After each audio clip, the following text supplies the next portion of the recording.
everybody. Good evening and welcome to the Shadoe Davis Show. This is Tuesday.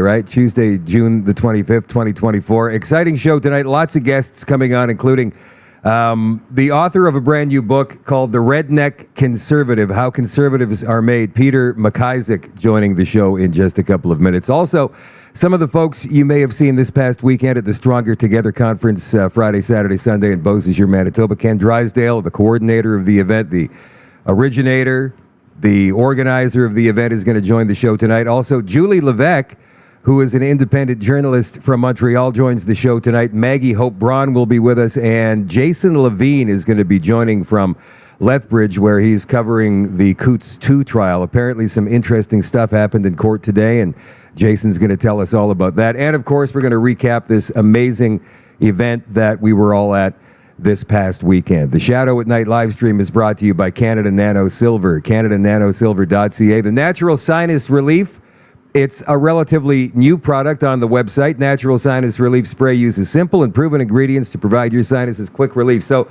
I got a bag full of goodies from Kevin and Anna with Canada Nano Silver this past weekend because they were there at the Stronger Together conference this past weekend, and this happened to be amongst my haul, so I tried it out today. I've got a condition my doctor 10, 12 years ago called chronic rhinitis, so I have to take this spray every now and again, or I walk around shouting like this. I'm breathing through my mouth. It's not a good look. So I tried this out for the very first time today, and it was absolutely fantastic. It relieves congestion by thinning the mucus, eases airflow for clearer breathing.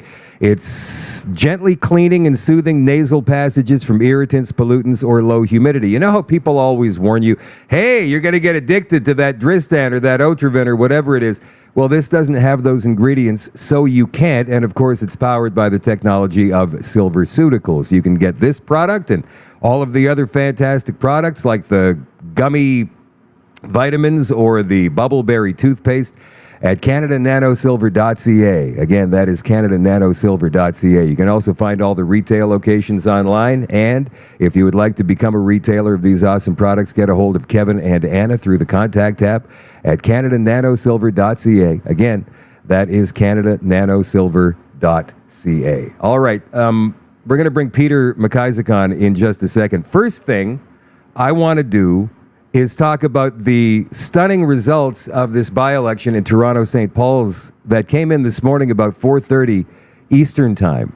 And everybody was floored by this. This has been a Liberal safe seat, a stronghold, as they call it all over left-wing corporate media, since 1988. It's been held by the Liberals since 1988, and they lost it in the by-election yesterday. So, of course, the left-wing corporate media is freaking out over this, and here's what the CBC had to say about it. We're going to begin this Tuesday morning with breaking news in the closely watched federal by-election of Toronto St. Paul's. Conservative Don Stewart has won the longtime Liberal stronghold. This is a stunning result in a seat the Liberals have held for more than 30 years, one that's sure to ignite more questions around the political future of Prime Minister Justin Trudeau. The dramatic vote count lasted into the early hours of this morning, with Stewart taking the lead with just the final batch of votes. Marianne's going to lead off our coverage this morning with this nail-biter of an outcome. It really was, Heather, because polls closed at 8:30 p.m. Eastern last night, but that ballot counting, it lasted into the night, into the overnight hours. It wasn't until about 4 a.m. Eastern when we finally got this result. I'm sorry. I'm chuckling all the way through the CBC report, right? Because this nail-biter of an outcome. It's so very serious that the Liberals have lost. You can tell the CBC is worried. All of the other Marxist corporate media is absolutely worried as well, because this is a bellwether for the country. If you can lose a safe seat like the Liberals lost last night, granted, it wasn't by much, but even if the Liberals had won this seat by 10% or less, it should have set off alarm bells all through the Liberal Party of Canada that Justin Trudeau needs to go. We're going to get to that in just a second, but let's finish this thing off here. Conservative candidate Don Stewart won the riding of Toronto St. Paul's with a 590-vote win over Liberal candidate Leslie Church. The reason why it took so long for these votes to be counted is because there were a record 84 names on the ballot. The ballot itself was about a meter long, though many of those names on the ballot were activists running in protests of Canada's first past-the-post voting system. Now, Stewart's win means major change in this riding. As you heard Heather say, this has been a Liberal stronghold for more than 3 decades. The by-election itself was to replace former Liberal MP and Cabinet Minister Carolyn Bennett, who represented this riding for 26 years before retiring. But important to note that a Conservative candidate has not been competitive in this riding of Toronto St. Paul's since the 1980s. Here's more from Don Stewart last night before these results were released. There's a message that our voters would like to send to Mr. Trudeau, and that's one of change. The only way to get that is by electing a Conservative government. So all right. Enough CBC.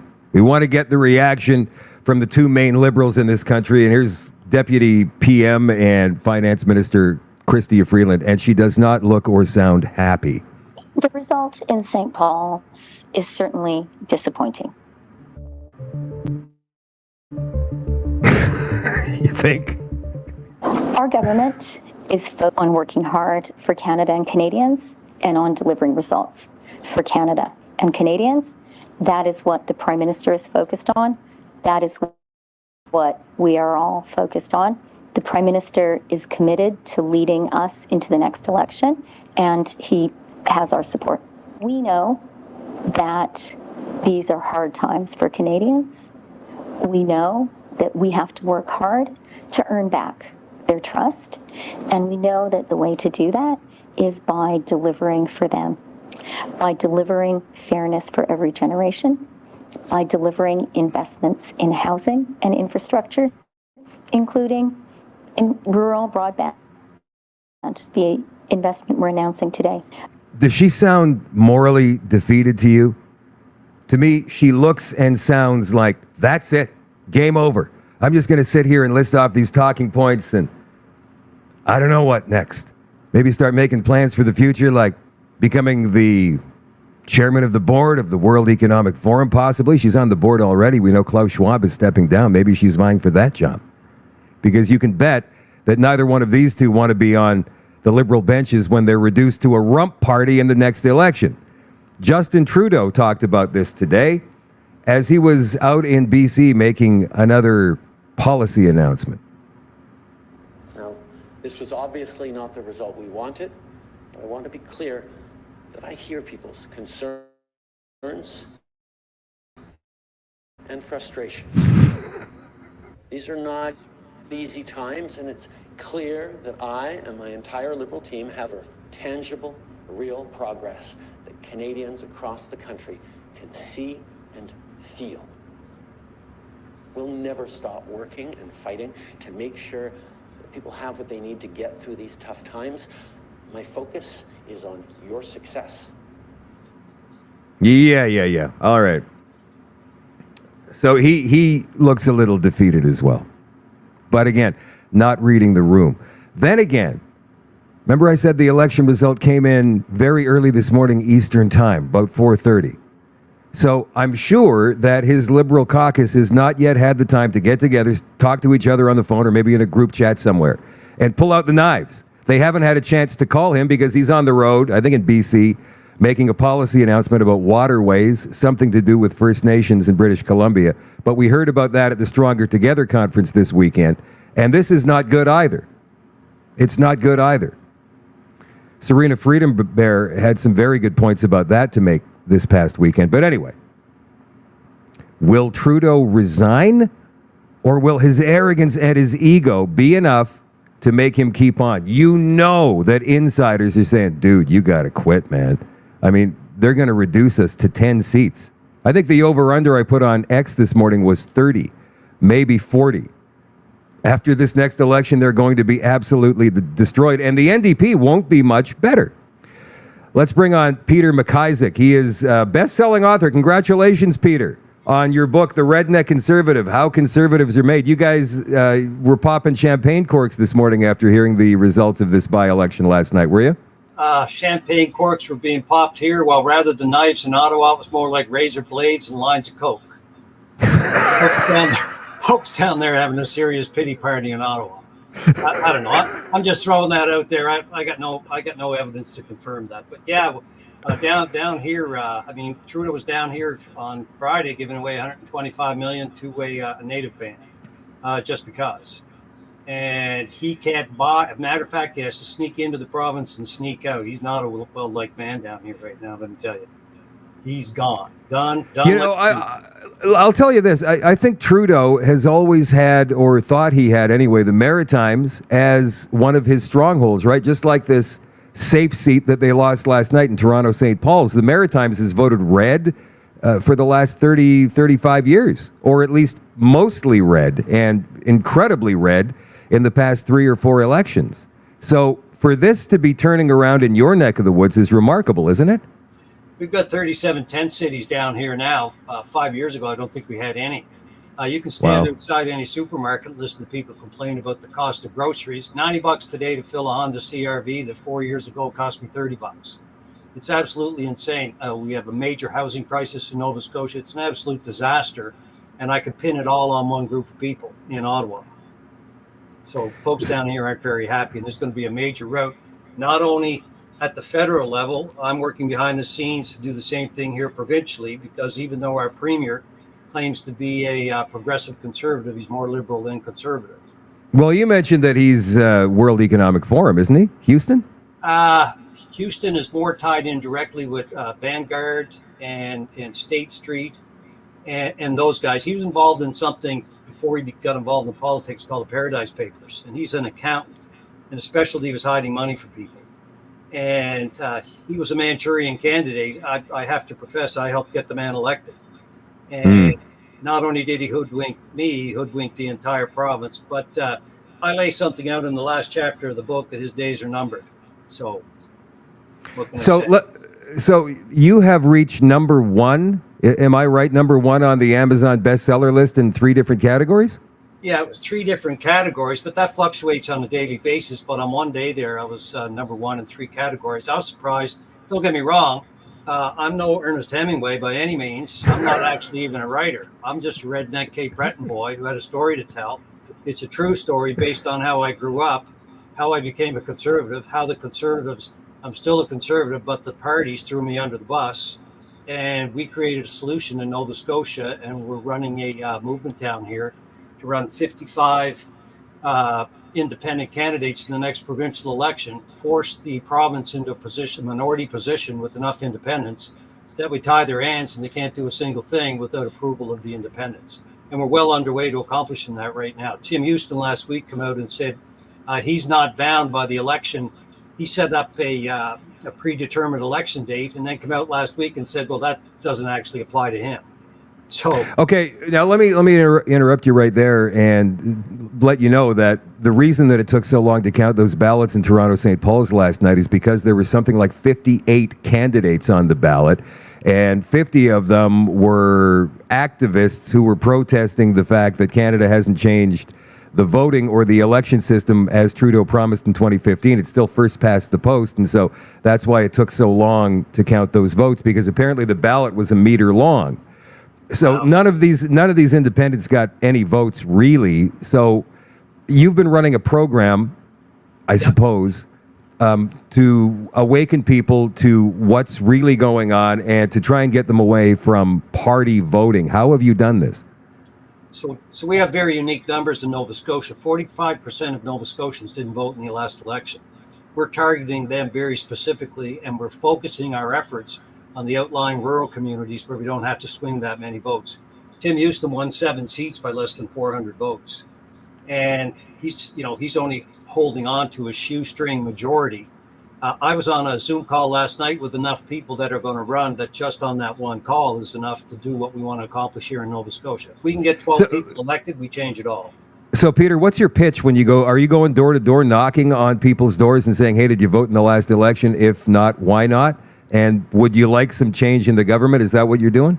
No, the best thing that ever happened was COVID. COVID brought together a whole series of small groups that became connected. And our job as an independent teaching society is to bring those small groups together all across the province. People that were told when the government was saying, you guys, you don't have general support. Well, it turns out we were being lied to all along, because there was a whole ton of people that when the COVID pressure got put on them, all these independent thinkers and leaders seemed to pop to the surface.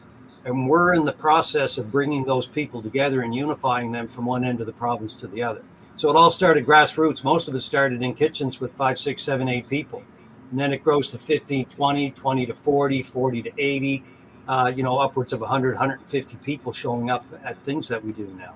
And we're convinced. Are there? Let me ask you, Peter. Are there people who are against you, aside from the political parties? Are there people who roll their eyes and say to you, it's never going to happen, it's a pipe dream"? Well, actually, there are a few, but I'll tell you this: once we finish the presentation, I've yet to have anybody that didn't agree with the perspective that we put in. We actually have a legitimate shot to do what we want to do. We're not trying to completely overthrow a party. We just want to create a minority government where the independents are going to be bound by a performance contract with the people they work with to put them in power. It's going to be the same as if you're hired, for example, by a company. You'll have planks to push in a certain time frame, and if you don't meet your requirements and fulfill your promises to the people that elected you, they're going to be able to sue you for breach of contract and fire your ass. Excellent. Do you ask the people who haven't voted, maybe they haven't voted in 20 years or they decided not to vote in the last election, whatever it is, do you ask them why they haven't voted? What reason do they give you? It's universal. We get the same thing. People say, why bother? They're going to get in and do exactly what they want to do. They're going to make promises. They can't keep them, and then we're stuck with them. And basically, they're saying all the parties are basically wings of the same bird. So for the first time in Nova Scotia, they're going to have a legitimate group of independent people chosen by the community, not by candidate selection committees, by grassroots support in their own communities to run. And we play no part in that. People have come and say, we'd like to run. I said, unless you get the backing of your community, we can't help you.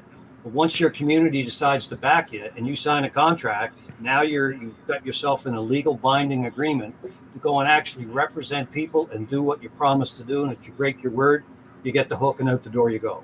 So you have reached out to people in all 55 ridings across Nova Scotia?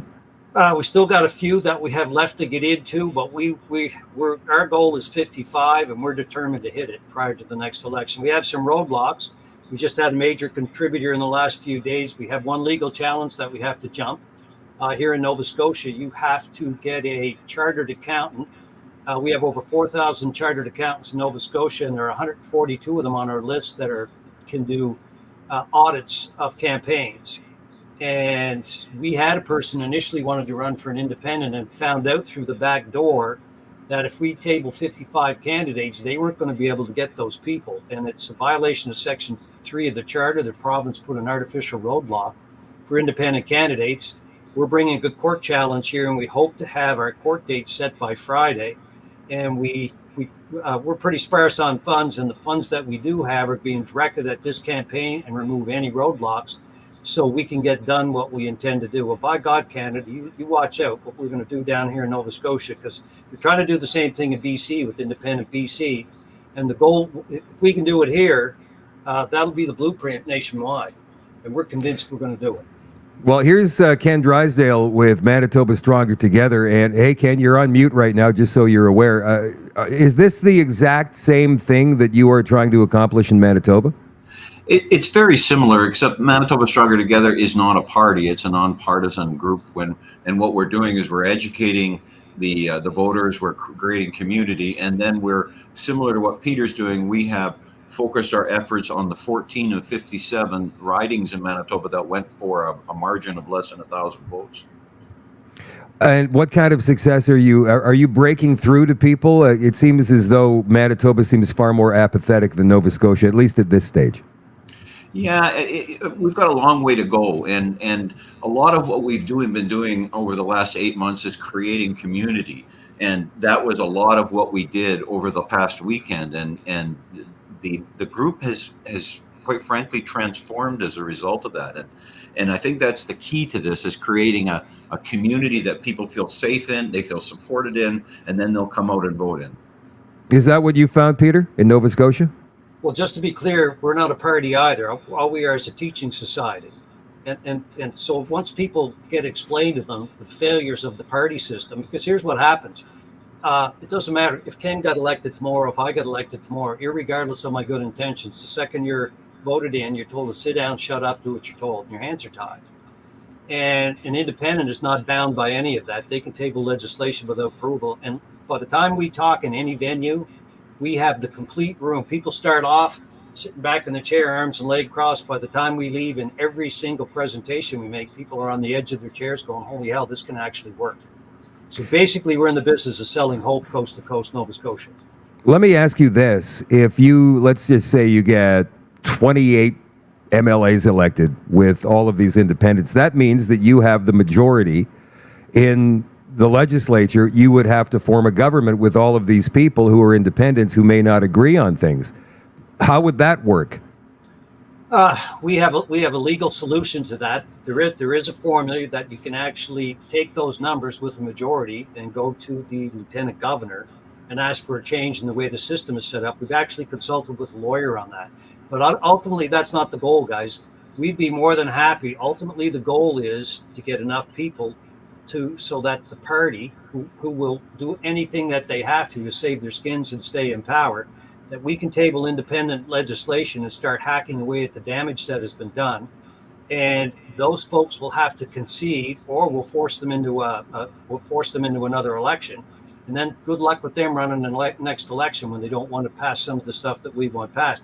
You got to remember that as an independent, you're not bound by, you can discuss virtually anything. Your hands aren't tied and you're not zipped up. It sounds interesting. Do you think that style or that model, Ken, would have any impact in Manitoba or any other province? Absolutely, and there's precedence for this in Canada. The legislature of the territory of Nunavut is run that way. There's no parties there, and they get together once elected. The MPs get together and they elect a leader. And if they can't elect it, there's a number of legal avenues to them that are open for them. And I want to also say that the party system absolutely doesn't work, but it's also the lazy candidate's way. And what I mean by that is they get voted in because they're a red or a green or a blue or a purple. And so they never have to bother to go to the constituency. And one of the magic things about the independent is they can't rely on the green or blue or red stripe on their back. And they've got to go out and have town halls. They've got to meet people. They've got to listen to the constituents. Other words, they don't get elected. So being an independent is really the representative way, and it's the way to defeat these party system. So what's involved in this contract that these independent candidates have to sign, Peter? So basically what it does out, it's based on Nova Scotia contractual law, but it can be changed to suit any province's legislation or legal contracts. And basically it says, here's the planks that we want you to go take to the legislature. Here's the laws that we want changed. And then here's your timelines. And if you don't meet those timelines and you don't do what you promised that you're going to do, or you try to cross the floor, or you break any laws, or you're convicted of any number of things, it's all laid out in the contract. It's the same as if you were hired by a major company here that we expected you to do in this time frame. If you don't do it, then you're in breach of contract. In breach of contract under Nova Scotia law, we are going to fire your ass, and we'll have to go back to another by-election. Straight up. And you know what? All the independents we're talking to, they're looking for 4-year terms, get in, be a wrecking ball, fix stuff, and then go back to your life. We're not interested in long-term people that want to get jammed sideways in the trough for the next 12, 16 years. That's right. So how do these folks, these independent candidates, get nominated? Is it through the community? The community actually has an election in their own riding, and then that's the person that becomes the candidate? It's not actually even an election. All you need to do, for example, on the town hall, if you had 150, 250, 300 people, and mostly those will be the people that will stand up and speak up and can't be pushed around. A lot of those are just natural born leaders in the community. And those folks, what we're ideally looking for is people who don't want to run. To tell you the truth, virtually every one of these people has to be talked into it, which tells me they're going to do it for the right reason, not because they want a 2-year pension after 2 years, or they want 6-figure income. They're there for the right reason. And virtually all these people had to be talked into doing it. Say, if not me, who? And if not now, when? I got 7 grandchildren that are saying, Grampy, what are you going to do? If not us, who? And if not now, when? I mean, right now, guys, in Nova Scotia, we get another government under Tim Houston for the next 4 years. You won't be able to recognize Nova Scotia. Same thing federally. Trudeau gets in for another stint, this country's gone. Yeah. When is the election? Well, they're supposed to down here, like the government went in and they had a preset date for, I think it's July 15th next year. But Tim Houston last week did a news conference, said, well, that doesn't really apply to me, even though we made the new laws. We may go to an election early. And I just got information today from a reliable source that he plans on calling the election as early as August 3rd, drop the writ, and then go to an election in early September, provided the polls are in his favor, because he doesn't like what we're doing breathing down his neck. So are you prepared for that? Yes, we are. And I'm not going to say any more. All right, Peter, thank you for coming on today. We appreciate. How do we find you online? Where is the website? You can go over to independent, INDEPENDENTNS.net. And then if people want to know exactly what our plan is, it's the very last chapter in my book. By the way, that made it to number 1 in 3 categories, which was a heck of a surprise to me. Yeah, the redneck conservative, how conservatives are made. You talk about how people like Candace Owens and Thomas Sowell became conservatives along their life journeys. It sounds pretty interesting to me. Well, it actually is. And people don't know this, but on Amazon, they give you your 5 first chapters free. And I put a very specific quote in the 3rd chapter to make sure that's where liberals stop reading. And if you get a chance, you can go and look at the digital version and read that. And there's actually a trigger warning on the book online that said if you're a liberal reading this, your head might explode. Did you put that in for a joke, or did they make you do that? No, I put that in on my own, and I meant everything that I said, guys, because I said I had a trigger warning. And I said that this is definitely politically incorrect. And I'm serious, guys. If C-63 goes through, the book could be banned. And I'm going to find myself, in a gray flannel suit behind clinging a cup on the water on the barricade, bread and water in the Trudeau regime. So we got to get this stuff fixed. Anyways, Peter, guys, thank you. Yeah. Anyways, there's the backside of it, and you can't see it. But anyways, it's all blurry. Any of you guys that do read it, I would ask to go on Amazon and give me a review. And if you don't like it, don't. Okay, man. Thank you. You bet. Thanks. All right. We'll talk to you again. There is Peter McIsaac, the author of the best-selling book, The Redneck Conservative, How Conservatives Are Made, available on Amazon, number 1 in 3 different categories. Ken, congratulations on a fantastic weekend, my friend. You did such a great job. At Rosalie, too, and Chris, Riddell, how do you feel a couple of days after it's been over? Still tired. And by the way, don't forget yourself. This would have never happened. And folks should know you had a tough gig. Shadow hosted 5 of the 6 panels. And, being on stage live with no rehearsal with anywhere between 6 and 9 people.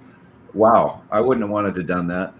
It felt more like 12 panels, to be honest, because of all the running. We're doing the panel, and then Emily. I want to thank Emily. Absolutely. She was amazing. Just saying, Shadow, we need you in 5 minutes. You have to be here. You have to be there. She was fantastic. And, it came to the point where we have this other pretty amazing independent journalist called Jason Levine, who was in attendance this past weekend. And I needed a break on the Sunday morning, and so I asked Jason if he would host one of the panels, and he did a fantastic job on the food panel. Jason, welcome to the show, and thank you for coming on. Quickly, before we talk about the Stronger Together conference, you were in court in Lethbridge today, and you were suggesting that something different happened today that you haven't seen before. What I do have to forewarn you is that it was all publication banned, so I have to be high-level general. But we were definitely going through a whole bunch of evidence, trying to make some decisions about it, and it just kind of kept getting away from the judge. And we were looking at possibly being there till 11 p.m. tonight. That would be very unusual, but the judge was very adamant that we need to get through this evidence and make some decisions. I can't tell you what evidence, and I can't tell you what the decisions were, but it was an eye-opening conversation.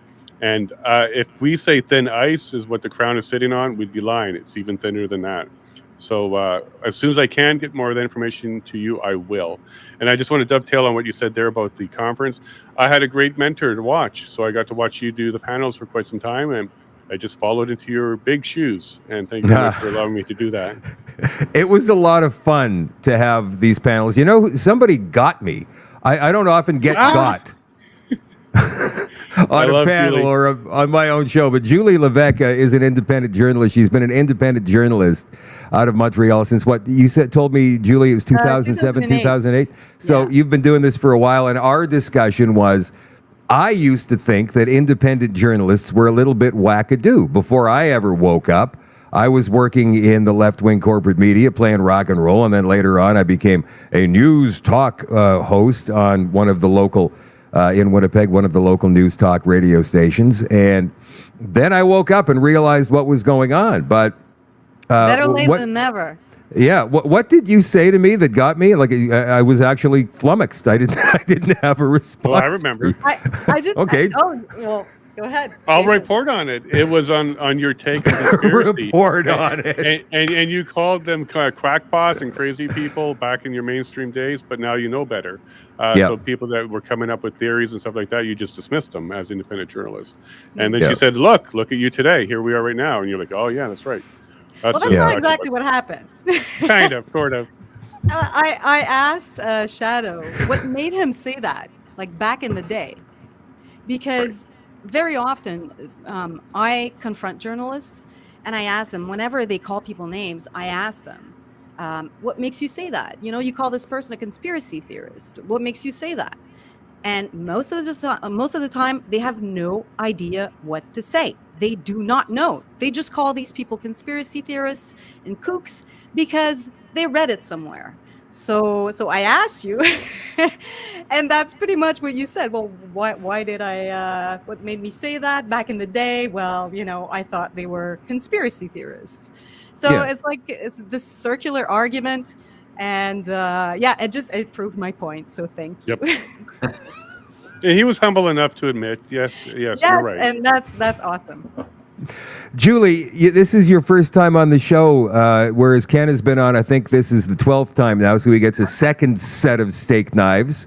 Levine's been on a few times, but this is the first time for you. We're going to bring Maggie Hope Braun on in just a second. Please tell us what you do, where we can find you, what you talk about. Well, actually, it's kind of long and complicated. So I was an independent journalist for this website called globalresearch.ca, which some of you might know. Some of you viewers might know. I was there for like 6 years. And basically what I wrote about was war propaganda. And then H1N1 happened. And that really opened my eyes on big pharma and the big conflicts of interest with the WHO and everything.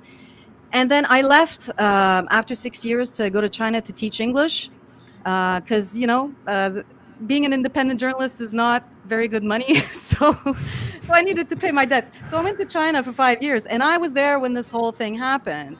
So when COVID started, so I came back to Canada, and I've been doing lots of networking, and I was back into journalism at that time. But mostly what I do on my website is actually I started that in 2017. So I left Global Research in 2015, and then in 2017 I started my own website, and the goal was to write complaints to the media and the Press Council in Quebec. And so I did that a few times, maybe 4 or 5 times, but they banned me at some point because they said it was always the same. She's always complaining about the same thing. Well, it's always the same mistakes, so that's not my fault. So anyways, I was banned. And what I did during COVID was that, columnists, especially before the vaccine passport came into effect, since I could not write complaints, I wrote a complaint and I asked the citizens to send them. So instead of having one person send them a complaint, they had like hundreds. And they actually it did not work because, they rejected the complaint, but it worked in a way because they were really, really pissed off. They actually called this campaign a worrying obstacle to journalistic work. So they wrote a whole article about this saying, oh, this is very dangerous, sort of like dangerous to our democracy. Its mission is to harm the work of journalists and so on, But it works, and I really want to push people to do that. Write complaints to press councils and to the media because they don't like it, and it makes them work because they have to reply, and those replies are gold. Well, it also engages people into the system, right? Whereas Yes. before they may have just kind of sat back and went, I don't like this, but I don't know what to do. That's what the Stronger Together conference, I suppose, was all about at its core. Let's bring Maggie Hope Braun in. Maggie was on, I don't know how many panels. I thought there was like a dozen panels, Ken, but it felt like. But there was 6. I think Maggie was on at least half of them. Maggie, welcome to the show. Thank you for coming back. Oh, thank you for having me. Good to see everyone again. Yeah. So I'm going to ask all of you what your favorite part of the Stronger Together conference this past weekend was. Maggie, let's start with you. Oh, I loved meeting everyone in person that I have met and connected with over the years, maybe just online, and just to meet people in person was amazing. And to meet new people too, like the gentlemen from Quebec who are also doing the local initiatives. I think it's a localism movement in Quebec, and just sharing ideas there. And yeah, meeting Benita and Marcella and the other women that are doing great stuff, and of course all you gentlemen too. So it was great. You know what I found very interesting on that panel? There was 3 of you women on my left side and then the 3 dudes on the right side. What panel was that one, Maggie? I forget exactly which one that was. I But know you guys that- were all, Advocacy. you were all advocacy, right? So you guys were all in the community, all doing something, and all the dudes on my right were all talking philosophical about what we should do, and about they were all in the know, but they weren't doing anything. And you, all 3 of you women, were out in the streets organizing stuff, connecting, meeting people. I thought that was interesting. I wonder if that's the way it is across our movement. I think it's the balance between the masculine and the feminine, and we do need that. I was amazed at what they said, and I thought that we did bounce the ideas well off of each other and bounce it back. So really quality speakers that you brought in. Ken, thank you so much to your team for that. Julie, you were there the whole time, and you had to leave, I think, on Sunday at 2:00. So you caught the last panel as well, or at least part of it. What's your favorite moment? And it doesn't have to be just one. Well, the whole conference was amazing. The panels were amazing. You were amazing, just like Ken said. Moderating so many panels. I don't know. I couldn't have done it. There was a couple of touchy moments, I will say. Yeah, that's for sure. Yeah. Let me ask you this. I want to stop you just for 1 second. A couple of touchy moments we had on the stage there. Not that there was going to be a fist fight, you guys watching. Don't get me wrong. There was nothing like that. But there were a couple of moments where things maybe got a little tense. Were people in the crowd feeling that? Because I was on the stage and I couldn't tell. Yeah. It was pretty obvious. But you handled it brilliantly. Thanks. It was great. It was It's great. not, I just wanted to know what the crowd vibe was like, because it's tough to tell when you're actually in the middle of the panel yourself. Anyway, please continue. Yeah. So I would say, meeting the people. For me, I have to say one thing that I wanted to say over the weekend, and I didn't get a chance to say it, was that for me, the most amazing moment in the past 4 years was the convoy, like many people, but to see Quebec flags and Canadian flags together, I would have never thought I would see that in my lifetime. And I think that brought us together. And, we have a united Canada now. For me, that was the end of the 2 solitudes. And the conference over the weekend, that was a continuity of that unity. So that was awesome. Yeah. Hey, Ken, did we have people from every province? Except Nunavut and Northwest Territories. Yeah, it just seemed like, wow, man, there's people from every part of our country here. And I just thought, go ahead. An airfare from Iqaluit's about $4,200. So that was probably a little outside of our budget. It was fantastic. Jason, what's your favorite recollection? Because you got there late Friday night, I think, and showed up Saturday morning very early at the conference. I did, and I'll let you know my journey on Friday. I jumped out of in the car right after court, made it to the airport, did my show from the airport, jumped on a plane, flew there, went to the hotel, slept. Then I showed up. So sorry I missed part of Friday, but it was a wonderful experience nonetheless. But my favorite moment has to be the Garnet Harper story, where we heard from Megan, Devon, and Gal. But I think the most important part there was the vindication that Dr. Code and Trozy provided to this family. They understood that Garnet made the right choice, and if he was to do something like get vaccinated in that state, it would have been even worse for him. So unfortunately, I think what we learned from there is he was murdered by the system in Ontario because there was no reason not to go ahead and give him his transplant. And then, of course, a shocking ending, which was Trillium calling up and said, hey, can we have his organs after we killed him? That, to me, I'll never forget that. You know, I had to ask the question to Megan. That's Garnet's widow, by the way, for you guys who don't know. Did you ever urge him to take the shot so he could get the transplant surgery? I had to ask that question because I believe that that's a conversation many couples may have had. And she said, absolutely. She looked at me like I was crazy when I asked that question. She said, no, I would never have asked him that because I know what his answer would have been in the first place. And if he had done that, he wouldn't have been Garnet anymore. Correct. Which was an absolutely amazing thing. It's like you're selling your soul at that point. I would agree with that. And that was touching. It was heavy, right? Because I know that most of the people who are involved in what we're doing, which is seeking truth, looking for answers, wanting to fix things, get things back on a common sense axis, right? We know that we have to do these things, and anything we do to compromise ourselves is going to compromise the movement. Ken, were you happy overall with everything that happened this past weekend? Oh, absolutely. It was wonderful. I mean, we had a vision of how this would come together, because nothing's been done like this before in Canada. You know, it's appropriate that it was done in Manitoba. It's hard to describe unless you were there. It brought people together, and you could see on Friday night when we started, you know, people are kind of a little bit standoffish, and people were gathering with those that they already knew. But I don't think anybody, I guess I can't speak for the other people, but I will make an observation that I think there was more hugging done in that weekend than I've ever seen in my life.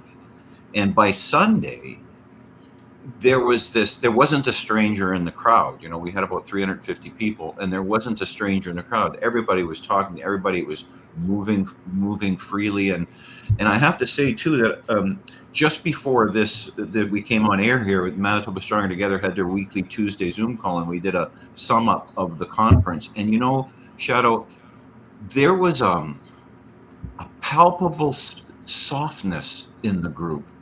And they were more open. We've been meeting every Tuesday for 8 months, and it's always been great. But this time it was different. There was this, it's hard to describe, this openness, this softness, this we can talk now. Yeah, it was very different. And by the way, before we get too serious, you know, you guys missed the best event of the whole thing. Jason, I'll never forgive you. There was a great speaker on Friday night who opened the thing, and Maggie, you missed it as well. And Julie, don't you say anything to contradict when I'm talking. Next time, Ken, I'll be there. Biggest surprise of the weekend for me, I got to check. You know, it's funny. Like, I find myself to be starstruck I know it's weird, right? Like, I've met all you guys on screen here for the last 4 years. And then you finally get a chance to meet somebody in person. It's like, wow, man. Like, I haven't actually ever really met you before. Dr. Trozy, to me, was the biggest surprise. Because I've seen the interviews. He's never been on the show. And that's something he actually said to me when we first met. He goes, I've been meaning to be on your show now for the past 3 years. I said, well, I've been meaning to have you on my show for the past 3 years. And from there, it was like jokes and you know, like the guy is funny. He's Very naturally funny. a comedian. We should go do a Trozy comedy tour or something across the country. Biggest surprise for me was Dr. Trozy. What about you, Levine? What shocked you the most? or surprised you the most? I'm looking for the Funny Bone tour. That should be with Dr. Trozy. Laughter is the best medicine. Yeah, he was hilarious. I would think the biggest surprise was similar to what you said there, is meeting everybody and how tall you all are. Ken is tall, Jad is tall, even Maggie's tall. How tall everybody is. I'm 5'2". But that was another good one. And I would also say speaking with some people from Quebec. So being from Alberta, there's a whole Alberta-Quebec thing. And no, we all fell in love pretty quickly. We had a lot of things to talk about. What about you, Julie? What surprised you the most? Well, I'd have to say, also Dr. Trozy, honestly, so funny. At one point, I can't remember, there was a panel and there was a quite serious discussion.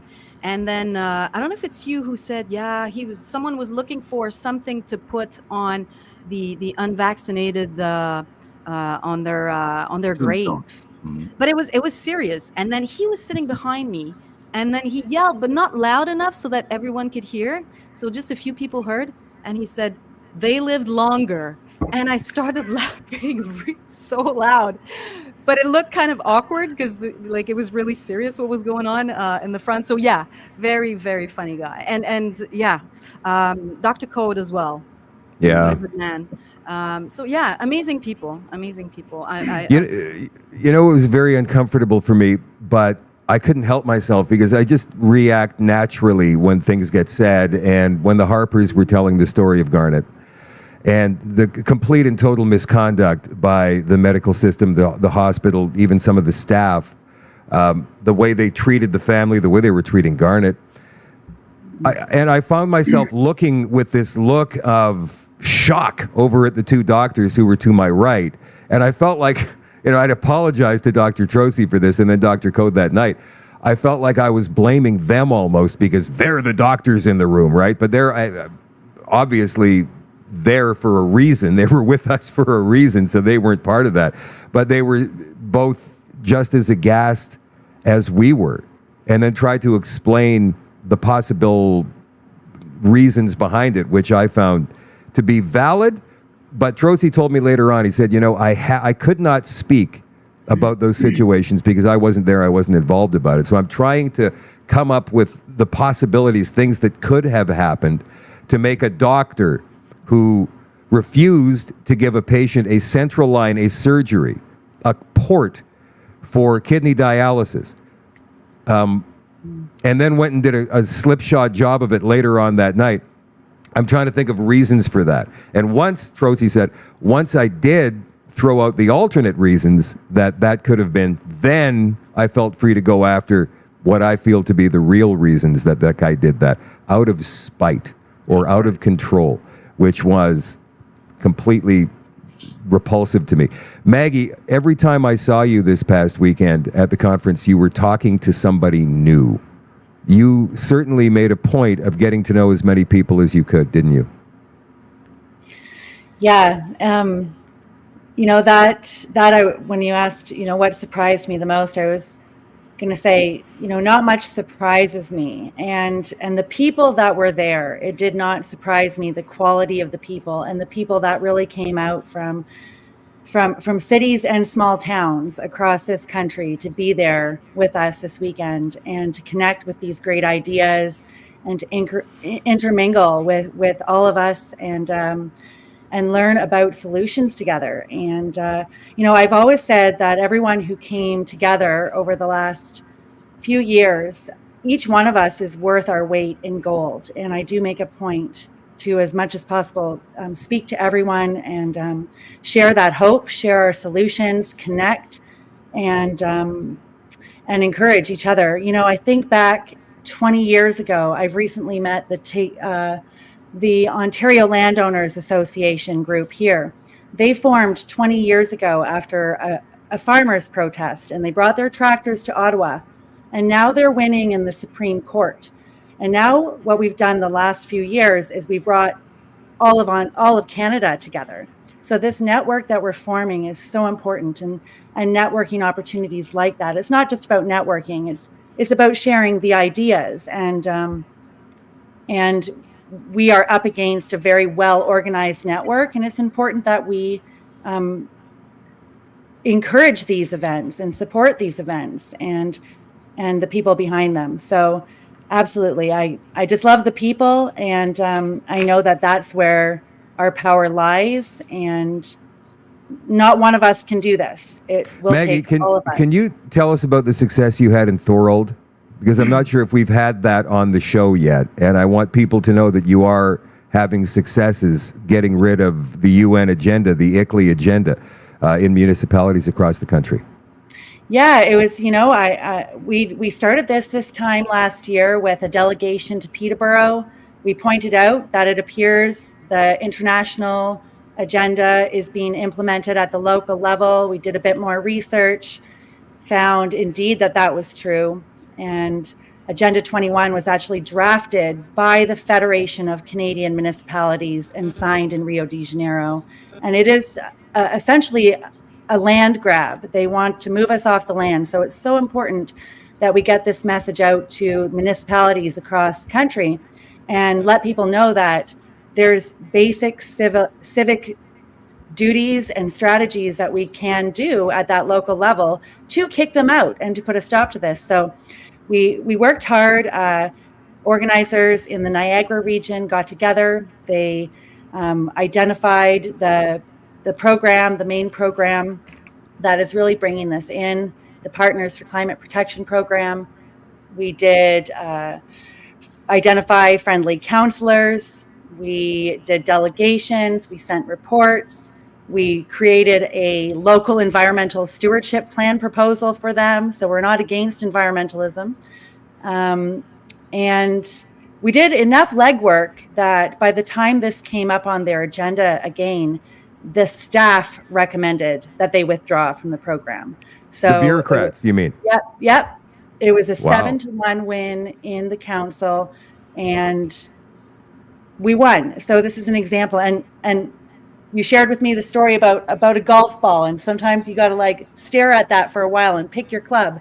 I stared at that municipality for a while, and I knew by the time I hit that ball, we were going to win that municipality, and we did. And it's just amazing when anyone puts their mind to something, we can do it. And this is basic civic engagement. And I believe that localism will defeat globalism, and that we can take back our towns. And when we're organized and we do that across the country, we can take back our province. And when we do that and we're organized across the country, we can take back our country. And while we're doing it, we can set an example for the rest of the world, because they're dealing with this too. So that's a great job you did there, and I want to congratulate you on that, and hopefully more successes to come. What's one thing, you guys, let's start with Ken, one thing that you learned this past weekend you didn't know before? And I want you guys watching this to understand that all of us on the panel here tonight on the show are all pretty up to date on pretty much everything, all of this global agenda. We cover this stuff all the time. We talk about this stuff all the time. But there are some things that we still, nobody's perfect, right? So what did you learn this weekend that maybe you didn't know before, Ken? Well, the court cases that are going on in Quebec, there seems to be some kind of a wall erected by the corporate Marxist media. and there doesn't seem to be a whole lot of communication across that barrier. So having the crew that came in from Quebec was incredible. I think a lot of people's eyes were opened as to what's going on there. So that would be, for me, I think, some of the newer things that I learned. What about you, Julie? I was actually looking at my notes. I took a bunch of notes. I learned so many things. There's one person that we did not mention yet, and it's, what was her name? Kellyanne? Kellyanne Wolf, yes. Yes. Yeah. No, No, you mean Kelly Lynn. Kelly Lynn, yeah. Oh, yes. Transgender person. Anyways, yeah. I really enjoyed listening to her speech. Very courageous person. And I must say that I learned a lot from Maggie. I did not know about her initiative. And actually yesterday was Quebec Day, and there was a big party on the Mount Royal. And someone came to me and said, hey, I sent you an email a while ago. I talked to you about this woman, Maggie, she found her. And then I realized she was talking about you. And I was like, oh, I was with her all weekend. So I think this is awesome. And we're going to implement this here for sure. You know what, Ken? You're right. I mean, bridging that gap, and you talked about this earlier too, Julie, bridging that gap between Quebec and English-speaking Canada. I felt bad this weekend because of the French-speaking guests that we had at the conference that I don't know enough French to be able to get by and have a conversation in French. I do know some, but I don't know. Well, right? But the thing is, I mean, it should be like, okay, man, like if we're going to be together, we should probably speak the same language, and it shouldn't always be just the one language. And I know that there's some French-speaking folks who struggle with English, and they're trying, and yet here I am, not even bothering to attempt. So yeah, it's about time I learned French so I can speak it fluently. So I apologize to. I'm going to try it. I'll try. That's the least I can say. Jason, did you learn something you didn't know before? And I know you're very well informed, man. Yeah, I know there's two things I didn't know. One, you were half intoxicated on a Sunday morning. No, I was not. That was a joke. That's it's just me joking around. And me as well. I want everybody to know that I was joking. Yeah, but in all seriousness, it's that women are going to save Canada. So every single panel, the women were very, very strong. So strong that I turned to Rosaline and I said, look, I think women are going to save Canada. And that was during the Maggie Benita panel with the advocacy. Strong on the education panel, strong on the legal panel, strong on the food panel, strong on the advocacy panel. Women are just crushing it out there, and I couldn't be more pleased about that. We just Maggie? need someone to come and clean our houses. No problem. We'll figure that out. But I was really impressed with that. What did you learn, Maggie, this weekend you didn't know before? Some of the groups that were there were absolutely fantastic, and I hadn't really. I've been in my own world, so meeting some of the groups were great. We have I wrote it down, Canadian Health Alliance. And just the research team that they have and their organization skills and just waiting for people like us to connect with them and get their message out there and work together. That was great. And something I didn't know before. I don't know. That's about it. It was all the different groups and probably shouldn't say anything else. So. Okay, well, we'll talk about some of the people we haven't yet mentioned. Rodney Palmer, who is a former CBC journalist. He was fantastic on the media panel and a couple of the others. And he's, he's starting up his own network. That I'm looking forward to. He says it's going to be right down the middle journalism. And I appreciated Rodney's take on the state of media. And I'm loath to say this, mainstream media, because people call it that, but it's the left-wing corporate media, and how he is so shocked by how they have fallen so far. Who else? Who else was really... David Lees, I thought of the Frontier Center. He was very impactful, like with such knowledge of history and Marxism and how he was able to... Grant Abraham from the United Party of Canada. I mean, there's so many great people, Ken, who are we forgetting? Well, let's not leave David Lees too quickly. He just lost his brother. Yeah. And he came despite that. And I didn't know that. Yeah, he sent me a beautiful email. And he said that, frankly speaking, this was not an easy time being present given the passing of my dear brother. But I have no doubt he would have been thrilled to attend. So there are many moments when I felt his presence, smiling and approving of all of those great conversations. Wow. That's the kind of dedication that the speakers had. I wanted to say, too, I was really impressed with the National Citizens Inquiry group that was there. There was quite a few of you there, and to meet you all in person was an honor, and I'm just so impressed with what you've done with that group, and really grateful for your work on that, too. It was, we hear a lot about the National Citizens Inquiry and the work, but to actually meet the team, and, well, at least some of them was great, so... Bernard was funnier than I expected he was going to be also. You see somebody sitting stoically on a panel. He's one of the commissioners on the NCI, like sits next to Ken, and they're sitting there listening to the testimony, and they've got that dry look on their face. And then you meet them later on, right? And he's like joking and laughing, and So I thought he was really cool. Benita Peterson had some great ideas for advocacy, so thank you, Benita. Serena Friedenberg, Winterburn, very strong personality, isn't she? Very well spoken. Has a holistic understanding of the country and what we need to do. Ken, are we going to do this again? Well, don't forget Catherine Christensen. Yes. Avoid your question, Chano. Yeah. Catherine, legal representation for so many members, or former members, I guess, of the Canadian Armed Forces. She told a great story about what she is facing this past weekend. I'm going to have her on the show as well because she was absolutely marvelous. Can we do this again? Can we maybe minimize this and take it on the road? I mean, there's so many people who probably wanted to be in attendance this weekend that couldn't. They couldn't afford it. Maybe it was too far for them to come. Maybe we can come to them at some point. Well, that's a possibility. I mean, one of the ways we're going to be coming to them quite shortly is we videotaped everything in marvelous 4K. We took thousands of pictures, despite the fact that the memory card from my camera mysteriously disappeared on the last day. But the AV team took thousands of pictures, and it's all been videotaped, and we will be putting that on our website unedited.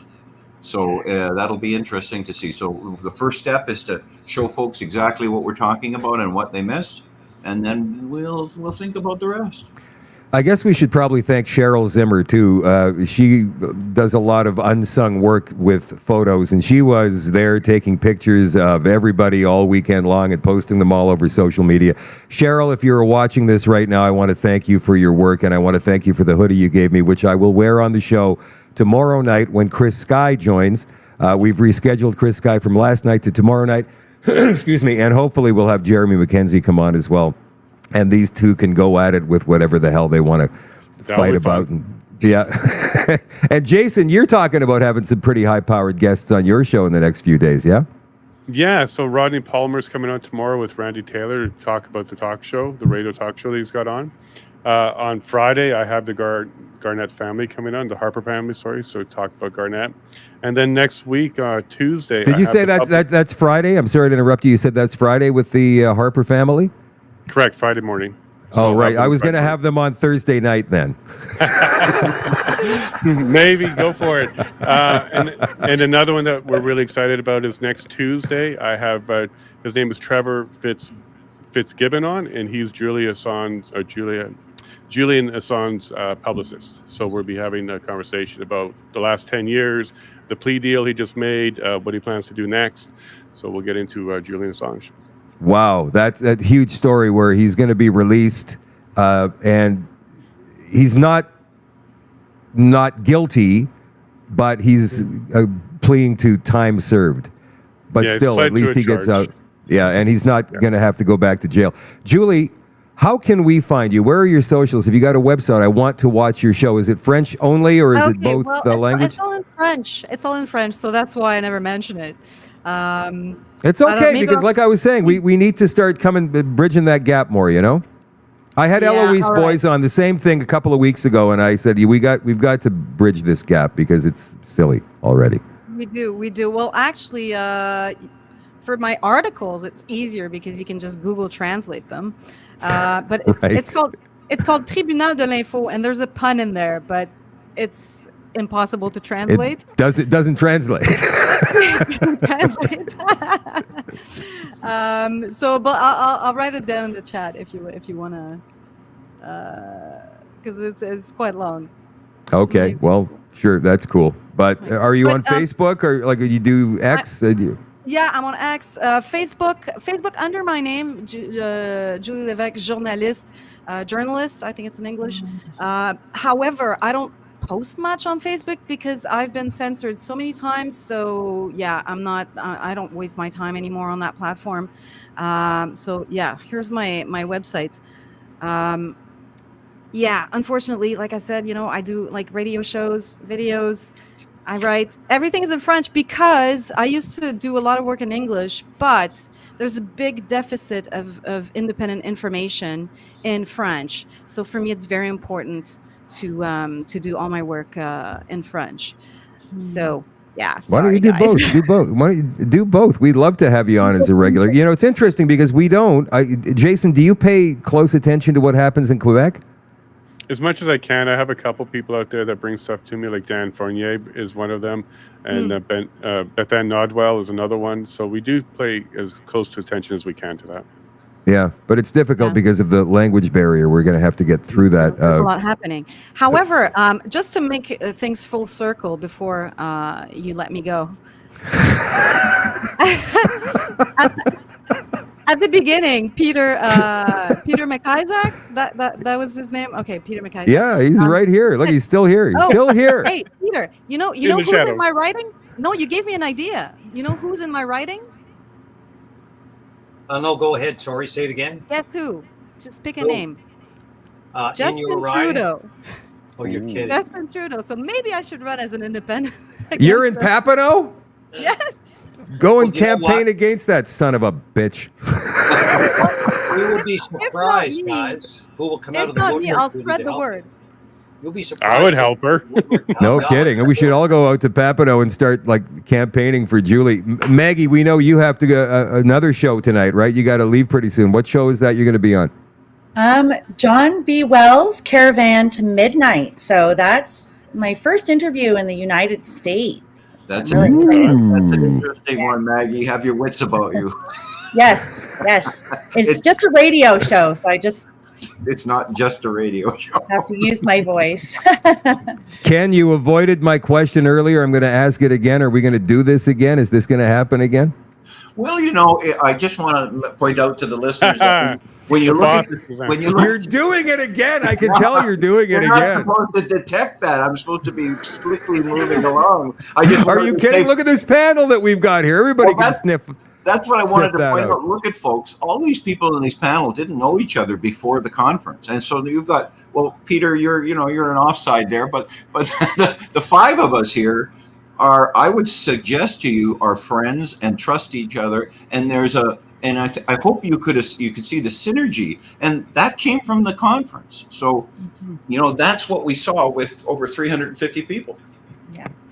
Thanks, you guys, all for coming on tonight. We really appreciate you taking the time. You have other places to be. You've got shows to prep. You've got more conferences to plan and books to write. Thank you again for coming on, and we'll talk again soon. Thanks, Shadow. Ken Drysdale, Jason Levine, Julie Levesque, Maggie Braun, Peter McIsaac. You guys can click off anytime, and we will continue on with the show on the extension at shadowdavis.com if you're an all-access viewer. If you're not, why not? Go become one now. It's pretty cheap. You get the extra content every single night for at least an extra half hour. Sometimes I feel feisty and want to go on a little bit longer. And, of course, we do the Sunday night show for you from 8 until 9:30 or so Central Time. And that is only available to all-access viewers. So come on over and join us at shadowdavis.com. If not, then we'll catch you tomorrow night at 8 o'clock Central with Chris Sky, and hopefully we'll get Jeremy McKenzie on the show tomorrow night, and that's going to be on all of the networks tomorrow night. And then on Thursday night, I have another guest, but I haven't verified. I think Dallin Leger is coming on to talk about a heterosexual pride episode that happened in the last couple of weeks in Saskatchewan. So for those of you on social media not coming back to the extension, love you all. Appreciate you all. Catch you tomorrow night. For those of you who are coming to the extension, see you in 2 minutes. We'll be right back.